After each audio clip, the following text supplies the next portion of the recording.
പിതാവിൻ്റെയും പുത്രൻ്റെയും പരിശുദ്ധാത്മാവിൻ്റെയും നാമത്തിൽ ആമേൻ. ഈശോയിൽ സ്നേഹം നിറഞ്ഞവരെ, വലിയ നോമ്പിലെ 41 ദിവസം, അതിലേറെ പ്രാധാന്യത്തോടെ നമ്മൾ ഈ ദിവസത്തെ കൊഴുക്കൊട്ട ശനി എന്ന് വിളിക്കുന്ന ദിവസമാണ്.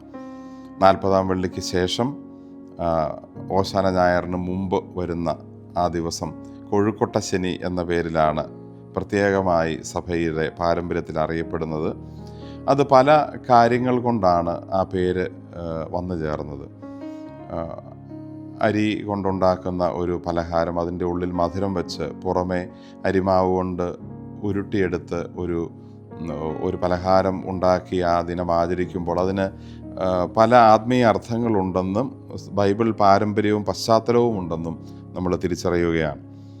ഒന്നാമതായിട്ടത് ഈശോയുടെ പീഡാനുഭവത്തെ അനുസ്മരിക്കുന്ന ഒരു കാര്യത്തെ സൂചിപ്പിക്കാനാണ് ഈ കൊഴുക്കൊട്ട ഉണ്ടാക്കി ആചരിക്കുന്നതെന്ന് പറയപ്പെടുന്നു. കാരണം അതിനൊരു ഉരുണ്ട കല്ലിൻ്റെ രൂപമാണ്. ഈശോയുടെ പീഡാനുഭവത്തെ അനുസ്മരിക്കാൻ, ഈശോയെ ആളുകൾ ദ്രോഹിച്ചതിൻ്റെയും കല്ലെറിഞ്ഞതിൻ്റെയും എന്നൊക്കെയുള്ള ഒരു പേരിലാണ് ഈശോയെ ആക്രമിച്ച ഒരു കാര്യമായിട്ട് കല്ല് പോലെ തോന്നിപ്പിക്കുന്ന കൊഴുക്കൊട്ടയുണ്ടാക്കി ഈശോയുടെ പീഡാനുഭവത്തെ അനുസ്മരിക്കാൻ അത് ഉണ്ടാക്കുന്നു എന്ന് പറയുന്ന ഒരു പാരമ്പര്യമുണ്ട്.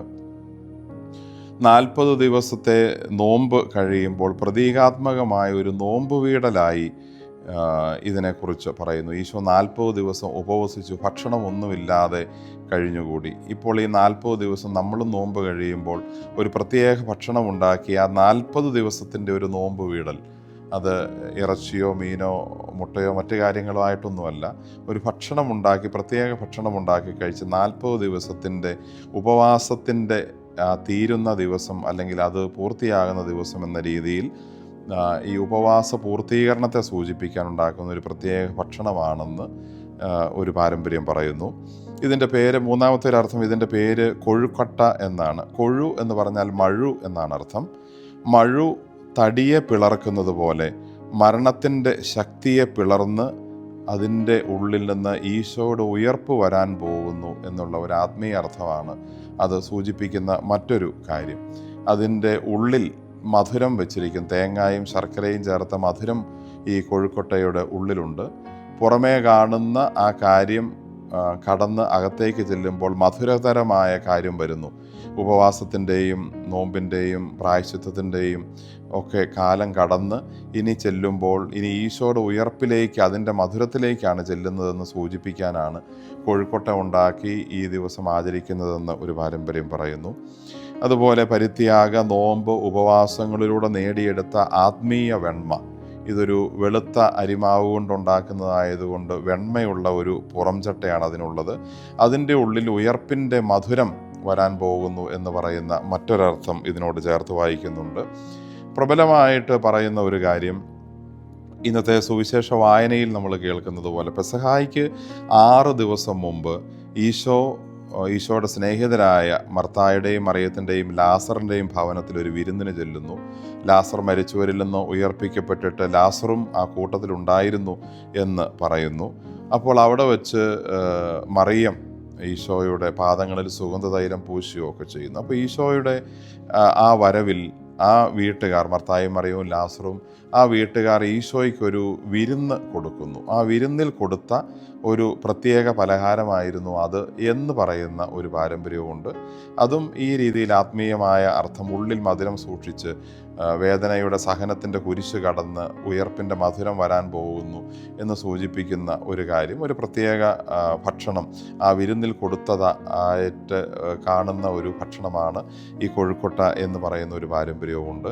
ഈശോ അന്ത്യത്താഴം കഴിക്കുന്നതിന് മുമ്പ് അവസാനം പങ്കെടുത്ത ഒരു വിരുന്ന് എന്ന രീതിയിലും ഈ മർത്തായുടെയും മറിയത്തിൻ്റെയും ലാസറിൻ്റെയും ഈ വീട്ടിലെ ഈ വിരുന്നിനെ കാണുകയും ചെയ്യുന്നുണ്ട്. അങ്ങനെ ഏറെ പ്രതീകാത്മക അർത്ഥങ്ങളിലാണ് ഈ കൊഴുക്കൊട്ട ഉണ്ടാക്കുന്നതും കൊഴുക്കൊട്ട ശനി എന്ന രീതിയിൽ ഈ ദിവസത്തെ ആചരിക്കുന്നതും. സൂചിപ്പിച്ചതുപോലെ ബഥാനിയയിലെ തൈലാഭിഷേകം ഇവരുടെ വീട്ടിൽ വന്നപ്പോൾ നടത്തപ്പെട്ടത് യോഹന്നാൻ്റെ സുവിശേഷം 12-ാം അധ്യായം 1 മുതൽ 11 വരെ വാക്യങ്ങളിൽ വിവരിക്കുന്നതാണ് ഇന്നത്തെ സുവിശേഷത്തിലുള്ളത്. കൊഴുക്കൊട്ടയ്ക്കുള്ളിൽ ഒളിപ്പിച്ചു വച്ചിരിക്കുന്ന മധുരം പോലെ കുപ്പിക്കുള്ളിൽ ഇവിടെ മറിയം സുഗന്ധതൈലം കരുതി വച്ചിരിക്കുന്നു. അതിശ്രേഷ്ഠവും ഏറെ വിലയേറിയതുമായ സുഗന്ധതൈലത്തെക്കുറിച്ചാണ് ഇവിടെ സുവിശേഷം പറയുന്നത്. കാരണം ഇത് ഈശോയുടെ പാദങ്ങളിൽ സമർപ്പിച്ച് മറിയം വളരെ സ്നേഹം പ്രകടിപ്പിക്കുമ്പോൾ യൂദാസ് ആ കൂട്ടത്തിലിരുന്ന് ചോദിക്കുന്നുണ്ട്, ഇത് 300 ദനാറയ്ക്ക് വിറ്റ് പാവങ്ങൾക്ക് കൊടുക്കാമായിരുന്നല്ലോ, എന്തിനാണ് ഈ പാഴ്ചെലവ് നടത്തുന്നത്? ഈശോയ്ക്ക് വേണ്ടി ചെയ്ത ഒരു കാര്യത്തെ അതൊരു പാഴ്ചെലവ് എന്ന രീതിയിൽ കാണാനാണ് യൂദാസിന് പറ്റിയത്. പക്ഷേ അദ്ദേഹം പറയുന്ന ആ ഒരു കാര്യത്തിൽ നിന്ന് അതിൻ്റെ വില നമുക്ക് മനസ്സിലാകും. മറ്റ് മുന്തിരിത്തോട്ടത്തിലെ ഉപമയുടെ കാര്യത്തിൽ നിന്ന്, മറ്റ് സന്ദർഭങ്ങളിൽ നിന്നൊക്കെ ഒരു മനുഷ്യൻ്റെ ഒരു ദിവസത്തെ ആ കാലത്തെ കൂലി 1 ദനാറ ആണെന്ന് നമുക്കറിയാം. ഓരോ ദനാറ കരാർ ഉറപ്പിച്ച് ജോലിക്ക് വരുന്ന മുന്തിരിത്തോട്ടത്തിലെ കൃഷിക്കാരെ കാണുന്നു. ഇവിടെ 300 ദനാറ വിലയുള്ള സുഗന്ധതൈലം എന്ന് പറയുമ്പോൾ ഒരുപക്ഷെ 365 ദിവസങ്ങളിൽ അവരുടെ സാബത്ത് ദിവസം ഒഴിവാക്കി ബാക്കി എല്ലാ ദിവസങ്ങളും ജോലി ചെയ്താൽ ഒരു മനുഷ്യന് കിട്ടുന്ന 300ഓളം ദിവസങ്ങളുടെ തുക ഉൾച്ചേരുന്ന ഒരു സുഗന്ധതൈലം എന്ന് പറയുമ്പോൾ അത് ഒരു വർഷത്തെ അധ്വാനത്തിൻ്റെ ഫലമാണ് ആ കുപ്പിക്കുള്ളിലെ സുഗന്ധതൈലം. അല്ലെങ്കിൽ ഒരു സാധാരണ മനുഷ്യൻ്റെ ഒരു വർഷത്തെ കൂലിയാണ് അതിൽ സുഗന്ധതൈലമായുള്ളത്. അത്രയേറെ വിലയേറിയതാണ്, അത്രയേറെ കാലം കൊണ്ട് ഉണ്ടാക്കിയെടുത്തതാണെന്നൊക്കെയുള്ള സൂചന ഇത് നമുക്ക് തരുന്നുണ്ട്. ഇതൊരു ആത്മീയമായ അർത്ഥത്തിലാണ് നമ്മളതിനെ മനസ്സിലാക്കേണ്ടത്. നമ്മുടെ ഒരു വർഷത്തെ അധ്വാനം മുഴുവൻ ദൈവത്തിൻ്റെ പീഡാസഹന രഹസ്യങ്ങളോട് നമ്മൾ ഈ വലിയ നോമ്പിലെ ഈ വലിയ ആഴ്ചയിൽ ചേർത്ത് വയ്ക്കുകയാണ്. കുപ്പി നമ്മളാണ്, തൈലം നമ്മുടെ പുണ്യപ്രവൃത്തികളും. ഇവളിത് ശരീരത്തിൽ പുരട്ടുമ്പോൾ, ഈശോയുടെ പാദങ്ങളിൽ പുരട്ടുമ്പോൾ അതിനെ യൂദാസ് കുറ്റപ്പെടുത്തുമ്പോൾ ഈശോ പറയുന്നു, അവളെ വിഷമിപ്പിക്കേണ്ട, കുറ്റപ്പെടുത്തേണ്ട, ഇതിവളെൻ്റെ മൃതസംസ്കാരത്തിനായി ചെയ്തതായി കരുതിക്കൊള്ളട്ടെ.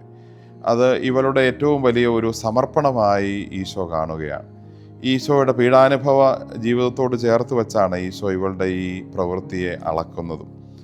സ്നേഹമുള്ളവരെ, നമ്മുടെ പുണ്യപ്രവർത്തനങ്ങളെല്ലാം നമ്മളൊരു വർഷം കൊണ്ട് പ്രത്യേകിച്ച് ഈ നോമ്പ് കാലത്ത് സ്വരൂപിച്ച നന്മകളും പുണ്യങ്ങളുമെല്ലാം ഈ സുഗന്ധകുപ്പിയിലെ സുഗന്ധം പോലെ ഈ കാലത്ത് ഈശോയുടെ കുരിശു രഹസ്യങ്ങളോട് ചേർത്ത് വെച്ച് നമ്മൾ ഈശോയ്ക്ക് സമർപ്പിക്കുകയാണ് വേണ്ടതെന്ന് ഈശോ ഓർമ്മിപ്പിക്കുന്നു. അപ്പോൾ ഈ മറിയത്തിൻ്റെ ഈ പ്രവൃത്തിയെ ഈശോ വാഴ്ത്തിയതുപോലെ, അനുഗ്രഹിച്ചതുപോലെ, അംഗീകരിച്ചു പറഞ്ഞതുപോലെ നമ്മുടെ നല്ല ജീവിതത്തെയും നല്ല പ്രവർത്തനങ്ങളെയും ഈശോയും അംഗീകരിക്കും. ഈശോ പറഞ്ഞല്ലോ, എവിടെയൊക്കെ ഈ സുവിശേഷം പ്രസംഗിക്കപ്പെടുമോ അവിടെയൊക്കെ ഇവൾ എനിക്ക് വേണ്ടി ചെയ്ത ഈ കാര്യവും അനുസ്മരിക്കപ്പെടും. ഈശോയ്ക്ക് വേണ്ടി ചെയ്യുന്ന കാര്യങ്ങൾ ഏറ്റവും നല്ലതാവാനും ഏറ്റവും വിലയുള്ളതാവാനും ഈശോയ്ക്ക് നമുക്ക് ഉള്ളത് നന്നായി കൊടുക്കാനും ആത്മാർത്ഥതയോടെ സന്തോഷത്തോടെ കൊടുക്കാനുമൊക്കെ നമ്മളും തയ്യാറാകുമ്പോൾ ഈശോ അതിനെ അപ്രീഷിയേറ്റ് ചെയ്യും, അംഗീകരിക്കുമെന്നുള്ള ഒരു ഓർമ്മപ്പെടുത്തലും കൂടി നമുക്ക് ദൈവം തരികയാണ്. മറിയത്തെ പോലെ നമ്മുടെ ഒരു വർഷം നമ്മൾ സ്വരൂപിച്ച ആത്മീയ നന്മകളും പുണ്യങ്ങളുമെല്ലാം ഈശോയോട് ചേർത്ത് വയ്ക്കേണ്ട വളരെ അപൂർവ സൗഭാഗ്യത്തിൻ്റെ അവസരമാണ് നമ്മൾ നാളെ മുതൽ പ്രവേശിക്കുന്ന വലിയ നോമ്പ്, വലിയ ആഴ്ച. ആ വലിയ ആഴ്ചയിലെ ഓരോ ദിവസവും ഈശോയോട് കൂടുതൽ അടുത്ത് ഉത്ഥാനത്തിൽ ഈശോയോടൊപ്പമായിരിക്കാൻ നമുക്കെല്ലാവർക്കും സാധിക്കട്ടെ എന്ന് ആശംസിക്കുന്നു. സാധിക്കുന്നവർക്കെല്ലാം ഈ കൊഴുക്കൊട്ട വീട്ടിലുണ്ടാക്കി ഈ ദിവസത്തിൻ്റെ ആത്മീയ പ്രാധാന്യം പ്രായോഗികമായി അനുസ്മരിക്കാനും കൂടെ പരിശ്രമിക്കാം. ദൈവം നമ്മളെ സമൃദ്ധമായി അനുഗ്രഹിക്കട്ടെ. ആമേൻ.